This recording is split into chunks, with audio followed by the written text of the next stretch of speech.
This little cat and its evolution are absurdly confusing as Pokemon.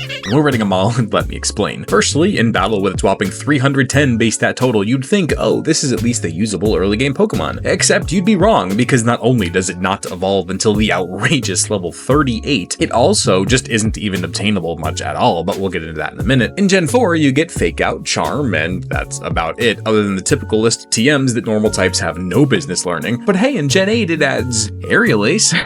I just don't understand what the goal was here. If this was an early game Pokemon, it would be pretty decent, but it's not either of those things. 1 star in battle prowess. And as for its aforementioned availability, I mean, just look at this. The only mainline games where it's available at all other than Mirage spots is Pearl and Shining Pearl, where it isn't even available until after the 5th gym at the earliest. But as many of you have complained about, we don't count how many games it is or isn't in against it, so that's still 2.5 stars in availability. And as for its concept, it's a pretty cat with a cat toy tail, 2 stars. But its design, I actually don't really dislike. The cat toy spiral is at least something to visually set it apart from just being a cat, and the stuck-up look is at least fitting. Still though, not a very cool or cute or interesting design at the end of the day. 2.5 stars. So that does give little Glameow an even 2 stars overall, which is the worst Sinnoh score so far, and frees Bidoof from the bottom 5. And its evolution is just as confusing. Purugly is a completely misunderstood Pokemon.